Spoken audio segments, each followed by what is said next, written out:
nanti kalau lahir terus kemudian akan turun. Kalau estriol fungsinya merangsang pertumbuhan miometrium, melonggarkan ligamen secara bertahap, meningkatkan jumlah reseptor oksitosin untuk persiapan persalinan. Ini fungsi dari estriol yang dihasilkan juga.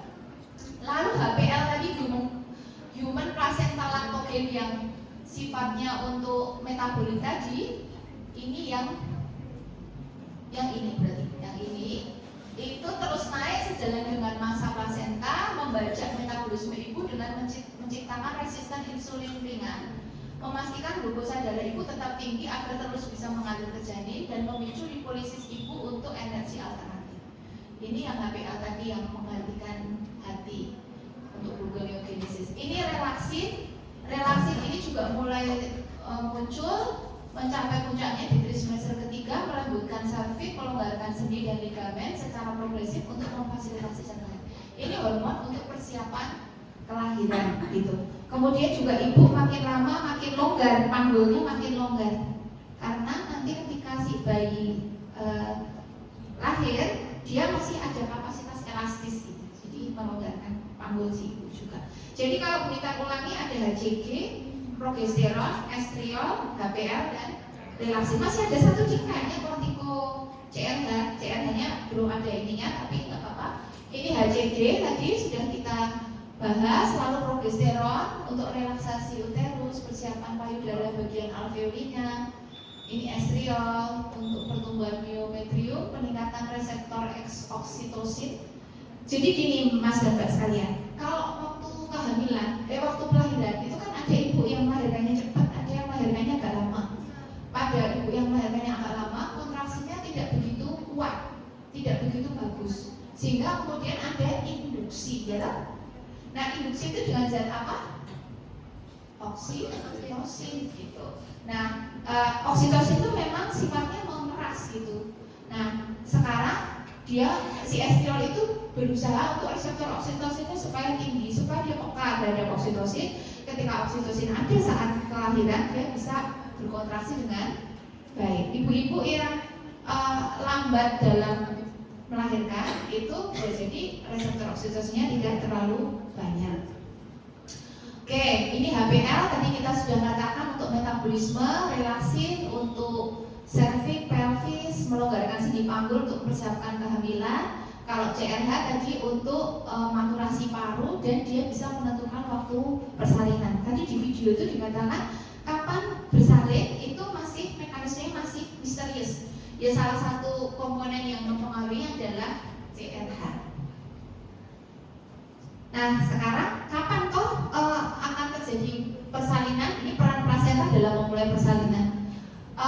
Ini ada mekanisme untuk yang pertama CRH tadi. CRH pada akhir kehamilan akan meningkat drastis. Peningkatan CRH ini selain memicu surfaktan juga akan meningkatkan sensitivitas miometrium. Kemudian reseptor oksitosin ditingkatkan oleh estriol.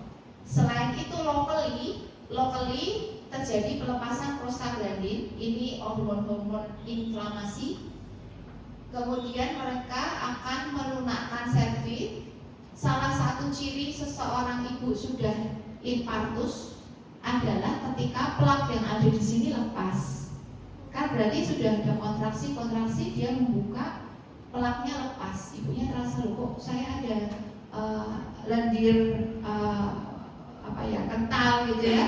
Kemudian lepas. Nah ini terus terjadi positif feedback. Kontraksinya mungkin pertama setengah jam sekali, 20 menit sekali, 15 menit, 10 sampai kemudian 2 sampai 3 menit sekali kontraksi. Terus kemudian bayi turun. Itu proses partus yang diinduksi juga oleh plasenta.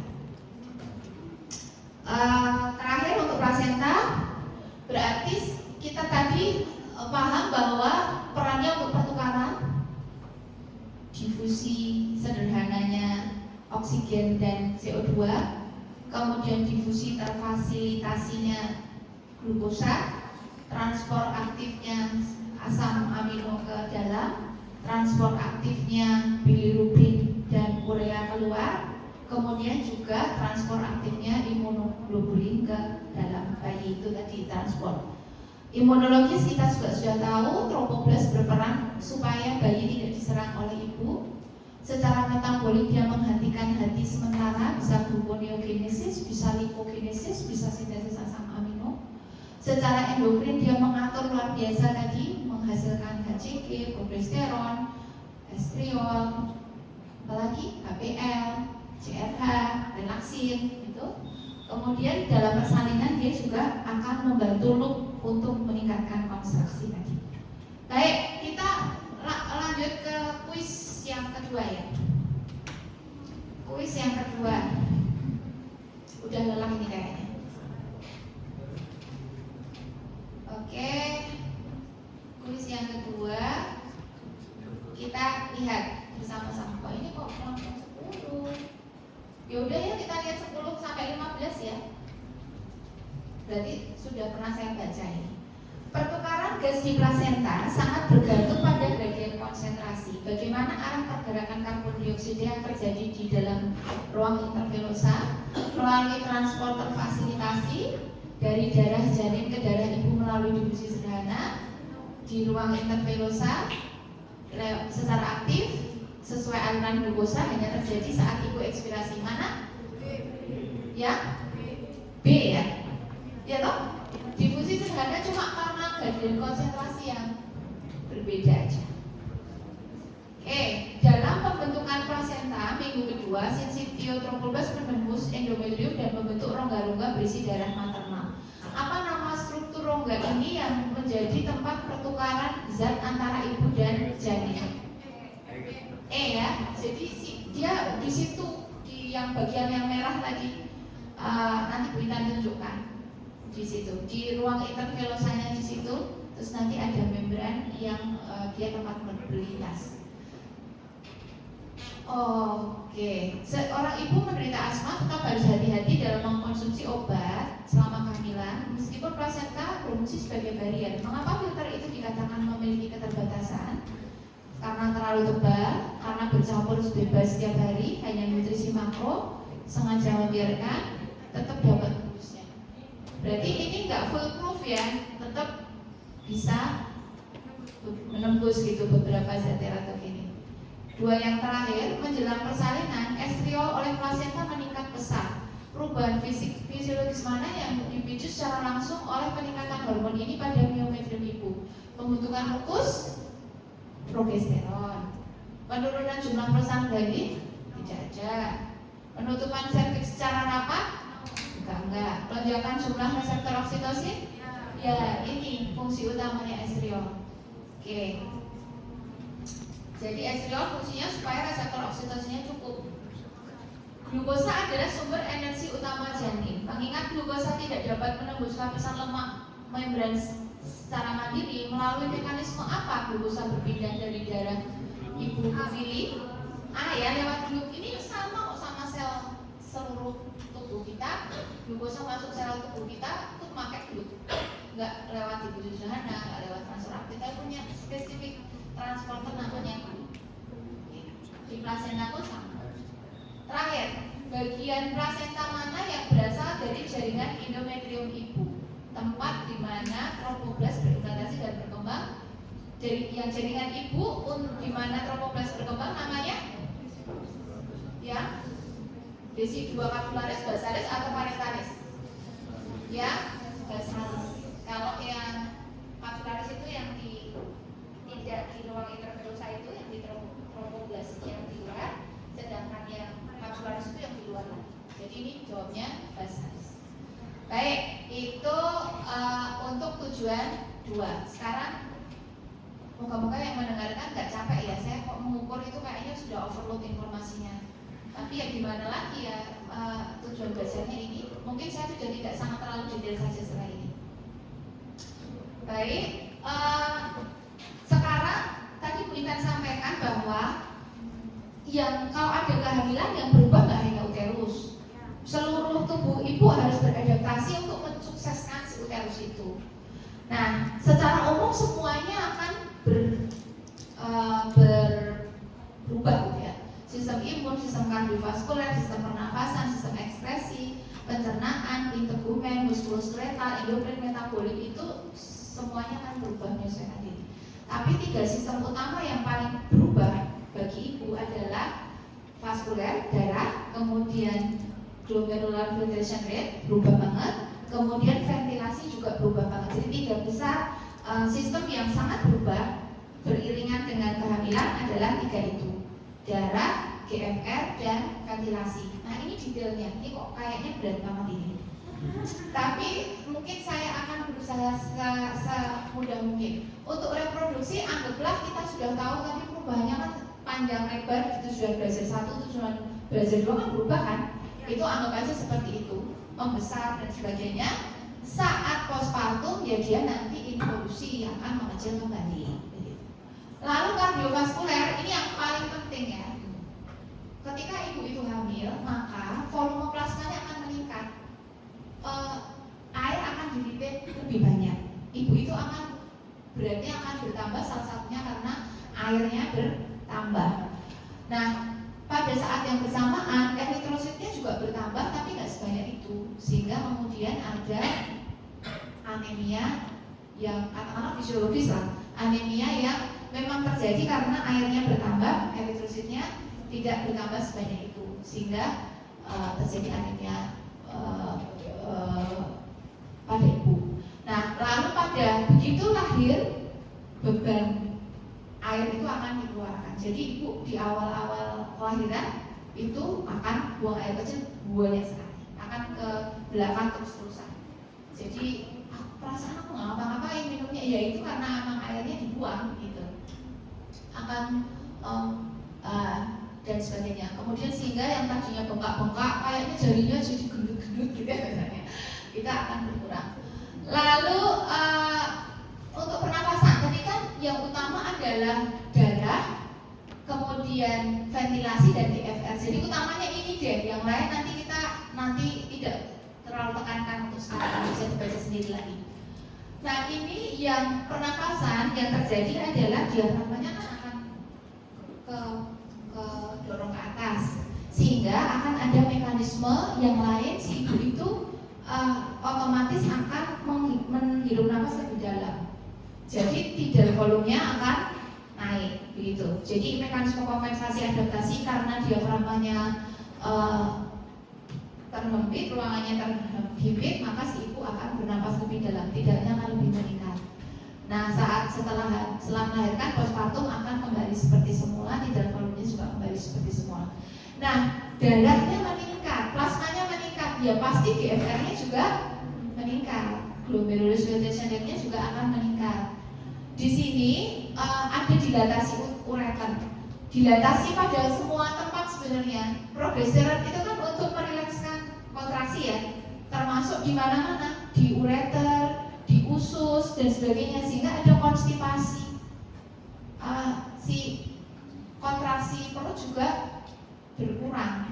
Nah, jadi progesteron itu tadi menenangkan uterus, tapi juga menenangkan semua tempat, jadi vasodilatasi, jadi rileks dan sebagainya. Nah, sebenarnya motilitas pencernaan yang berkurang itu harapannya supaya absorpsi makanannya bagus begitu ya, tapi kadang-kadang mengganggu si ibu menjadi konstipasi. Nah, ini saat postpartum akan kembali. Ini ada melasma, kemudian ada garis hitam, ada stria atau selulit dan sebagainya.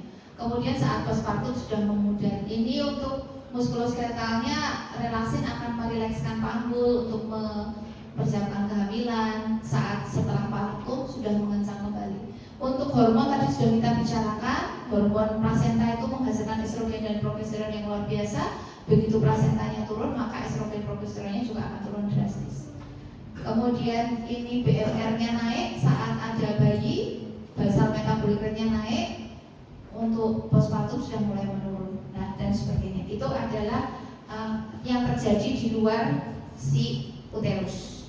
Nah, ini ditekankan kembali. The big three-nya adalah kardiovaskulernya meningkat plasmanya, sehingga ada hemodilusi, anemia fisiologis. Kemudian selain itu juga ketika berbaring si bayi itu menekan arteri abdominalis bisa supine hypotension sehingga ibu diharapkan nggak rebahan begitu tapi miring dan sebagainya. Lalu untuk diafragma ini tadi Budikan sampaikan menekan sehingga tidak volumenya kompensasinya dia akan naik, laju filtrasinya naik sehingga kreatininnya akan jadi lebih rendah karena membuang banyak begitu. Tapi dilatasi ureternya bisa meningkatkan risiko infeksi saluran kemih dan juga bisa glukosuria karena juga tadi ya kadar gula darah si ibu kan juga naik. Itu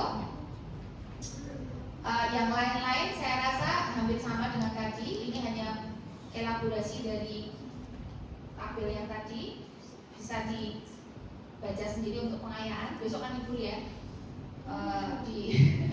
Kayaknya libur itu harus untuk ulang materi kuliah. Hari ini ada 4 ya materi kuliah hari ini. Nah ini kemudian ini adalah adaptasi yang muskuloskeletal, adaptasi integumentumnya, adaptasi untuk reproduksinya, imunologisnya. Ini saya rasa hanya ulang-ulang saja sehingga saya lewati. Ini kita sebenarnya sedikit banyak sudah bicarakan walaupun tidak sangat detail. Nah sekarang mungkin yang harus saya tekankan yang ini. Berkali-kali tadi Bu Intan sampaikan saat kehamilan progesteron dan estrogen kan tinggi ya. Tapi begitu si bayi lahir dan plasenta lahir kan berarti langsung drop. Nah apa yang tergantikan? Si ibu kemudian akan menggantikannya dengan meningkatkan prolaktin. Prolaktin ini gunanya untuk menyusui. Karena harapannya ya sebisa mungkin ibu itu sukses menyusui. Salah satu caranya sukses menyusui adalah estrogen progesteronnya drop, hilang dulu, dan kemudian prolaktinnya bisa terstimulasi dengan baik. Nah ini untuk prolaktin itu sifatnya untuk menghasilkan air susunya. Sedangkan ceritanya adalah keberhasilan seorang ibu menyusui tidak hanya air susu yang banyak, tapi air susu yang bisa keluar. Nah, keluarnya dengan apa? Keluarnya dengan oksitosin. Jadi gampangnya, prolaktin itu untuk produksi ASI-nya, oksitosin itu untuk mengeluarkannya. Dua-duanya harus bisa berjalan sehingga ibu bisa menyusui dengan baik. Jadi hormon yang bekerja untuk laktasi adalah prolaktin dan oksitosin. Nanti kita akan bicarakan di tujuan belajar 4 saja saat laktasi. Nah, lalu kita akan fokus pada saat postpartum. Tadi uterusnya membesar luar biasa. Begitu lahir, maka uterusnya akan diperkecil dengan berbagai cara. Salah satu caranya nanti dengan menyusui itu tadi. Lalu kemudian kardiovaskular dan ginjal mengeluarkan urin yang banyak, diuresis yang masif sehingga kelebihan volume darah yang menumpuk, edema dan sebagainya berkurang. Nah terakhir untuk tujuan 3, kita kan tahu istilah nifas ya. Jadi ibu setelah melahirkan semacam menstruasi begitu. Sisa-sisa produk kehamilan BC2 nya akan diluluhkan. Nah proses hari minggu-minggu awal itu seperti menstruasi. Warnanya merah gitu ya, seperti menstruasi. Tapi kemudian di minggu kedua sudah mulai lebih encer. Warnanya tidak semerah itu, coklat kekuningan. Nanti di minggu kedua, minggu ketiga sudah bening warnanya. Jadi lochia rubra, lochia serosa dan lochia alba.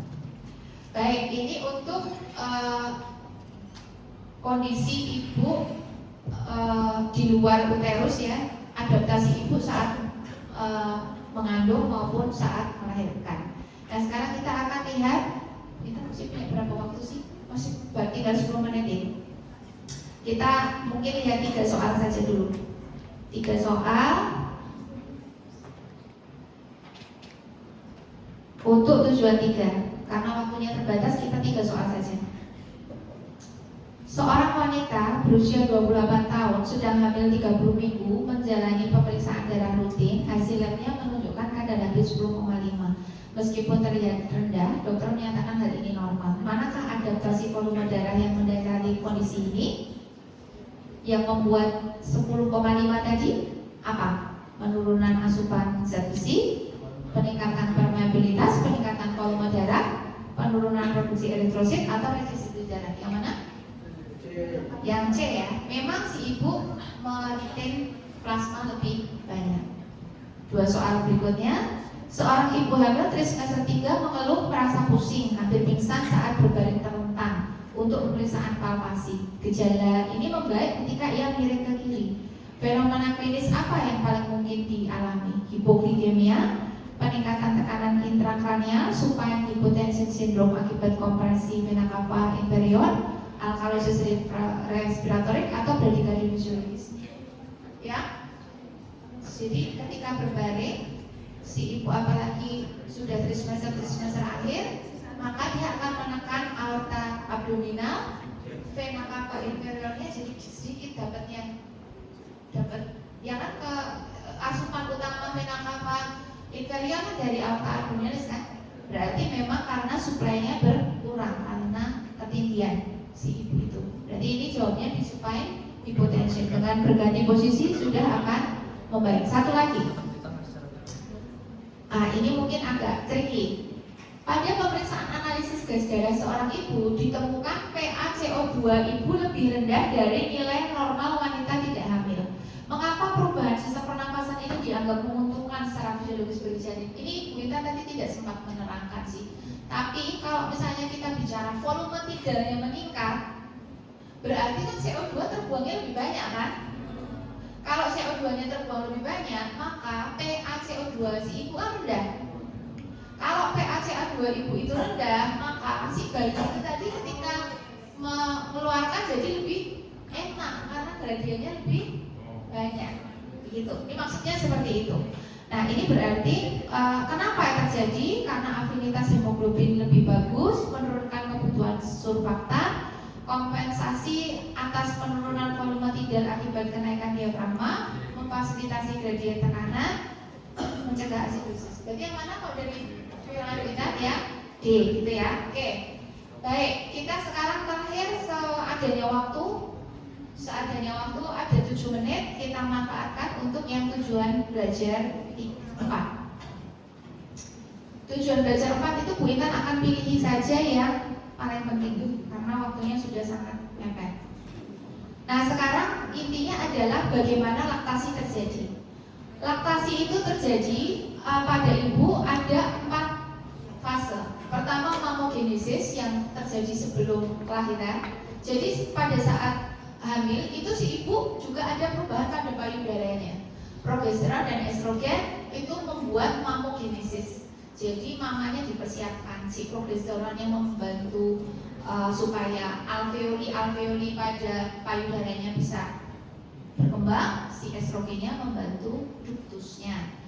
Lalu setelah mamogenesis, pada menjelang persalinan dan hari pertama persalinan ada laktogenesis 1.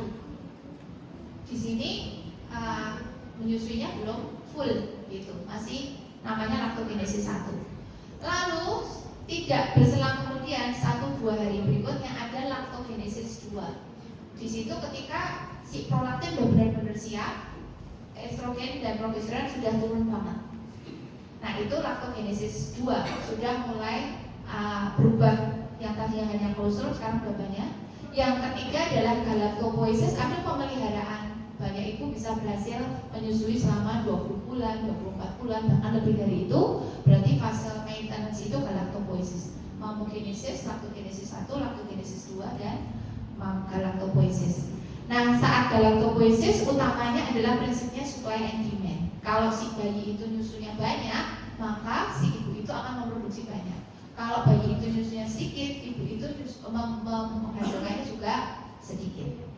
Nah, itu mekanisme produksi. Bagaimana mekanisme pengeluaran? Karena Bu Intan tadi menyampaikan keberhasilan laktasi itu tidak hanya produksi, tapi juga bisa keluarga, gitu. Nah, yang kalau produksi itu perannya adalah prolaktin, kalau pengeluaran perannya adalah oksitosin. Oksitosin itu membuat mioepitelial payudara itu akan terkontraksi, memeras hingga keluar. Nah, sekalian dia memeras itu, dia juga memeras oksitosin yang ada di, kita punya reseptor oksitosin, wanita kan punya reseptor oksitosin di mesoderm. Itu juga memeras, jadi ibu yang berhasil menyusui, involusi uterusnya jauh lebih cepat. saat awal-awal melahirkan, ibu menyusui, itu menyusuinya sambil mulus-mulus. Karena iya benar gitu ya, nanti itu wajar banget. Dan ya itu memang kita butuhkan gitu. Jadi dulu waktu awal-awal Bu Intan menyusui begitu, saya pikir menyusui itu akan kayak gini terus 24 bulan kayak gini terus gitu. Ya Allah gitu. Saya langsung telepon ibu saya gitu. Nah ternyata enggak, itu hanya awal-awal melahirkan saja. Setelah itu habis itu sudah tidak lagi ketika involusinya sudah berhasil. Nah lalu kemudian ASI pun juga akan mengalami perkembangan. Itu cerita awalnya. Jadi ini ada mamogenesis dulu, kemudian laktogenesis 1, laktogenesis 2, sampai laktogenesis. Harusnya tadi saya perlihatkan ini ya. Nah ini pokoknya intinya begitu, ada mamogenesis, ada laktogenesis 1, ada laktogenesis 2, galaktopoiesis. Laktogenesis kedua terjadi ketika plasenta sudah keluar, kemudian prolaktin sudah siap memproduksi. Gitu. Nah ini payudaranya, ini alveolinya, ini ductusnya. Ini adalah sel mioepitelial yang untuk memeras. Jadi prolaktin kerjanya di sini, oksitosin kerjanya di mioepitelial untuk berkontraksi.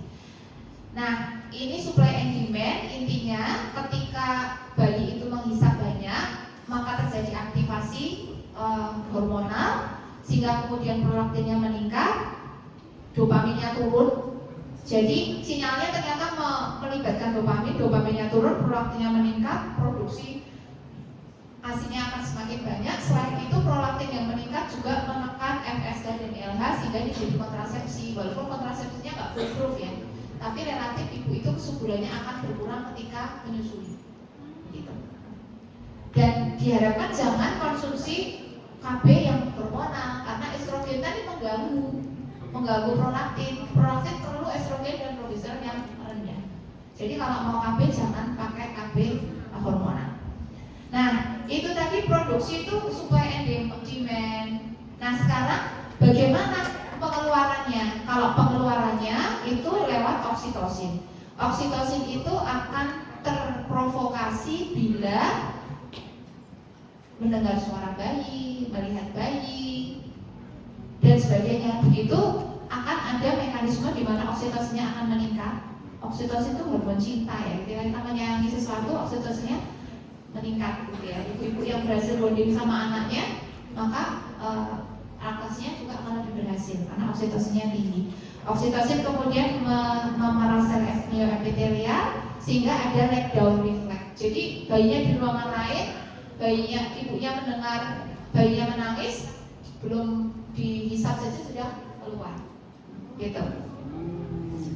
Ya itu memang Allah memberikan seperti itu supaya ibunya punya tenaga untuk merawat bayinya yang butuh energi yang luar biasa itu merawat bayi. Jadi ini reaksi leg down reflex itu seperti itu, mendengar suara tangisan, mencium bayi, bahkan memikirkan bayi sekalipun bisa memicu hipotalamus untuk melepaskan oksitosin meskipun tanpa ada hisapan mekanis.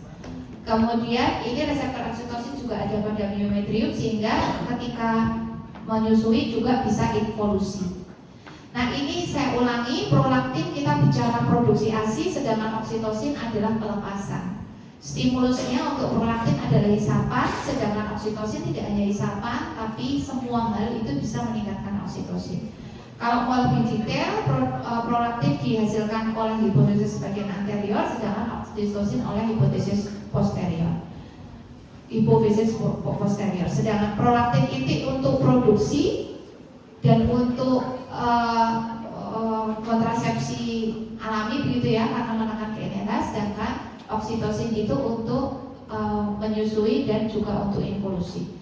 Untuk air susu sendiri di awal-awal di laktogenesis 1 ini masih berupa kolostrum yang volumenya sedikit, tapi dia kaya akan zat imunitas sehingga harus diberikan pada bayi.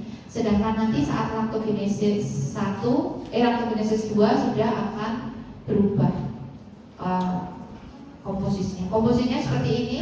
Perubahannya intinya bahwa kandungan lemaknya pada ASI matang lebih tinggi, sedangkan kalau pada kolostrum lebih tingginya pada protein dan imunitasnya. Faktor penghambatnya adalah stres. Ketika ibu stres, maka adrenalin akan menghambat oksitosin. Jadi memang ibu nggak boleh stres. Kalau stres, air susunya akan sangat berkurang. Kemudian kalau KB dengan estrogen juga akan berkurang. Jadi sangat dilarang untuk KB dengan estrogen kalau mau menyusui dengan berhasil. Lalu faktor pendorong keberhasilan laktasi, perlekatan isapan bayi yang betul, kemudian memberikannya sesering mungkin, room-in. Kemudian satu lagi, bagi ibu-ibu yang tidak bisa menghasilkan air susu yang cukup, kadang diberi misalnya domperidone. Domperidone adalah obat mual tuh, metoprolopamid juga. Nah itu karena dia menghambat dopamin. Karena dopamin interfere dengan prolaktin. Jadi kadang-kadang ketika diperlukan, ibu tuh mau nggak bisa cuti, harus bekerja sehingga nggak bisa memberikan on demand, air susunya berkurang. Gimana nih pada pengen sekali menyusui? Salah satunya bisa diberi metoprolopamid. Baik, udah lebih dari 2 menit. Untuk kuis tujuan 2 mungkin dibaca sendiri berarti ya. Kuis tujuan 4. Nah, Bu Ita merasa untuk kuis yang Bu Ita nanti juga akan berikan lewat Mas Ahmad aja, saya sudah punya nomornya. Nanti saya berikan notebooknya. Nah lalu kemudian bisa di-generate sendiri juga di notebooknya masing-masing. Kalau misalnya membaca itu lelah, ya lihat soal aja. Kalau lihat soal tujuan 1 20 soal, tujuan 2 20 soal. Nah itu insya Allah bisa deh CPD-nya. Begitu. Jadi untuk mata kuliah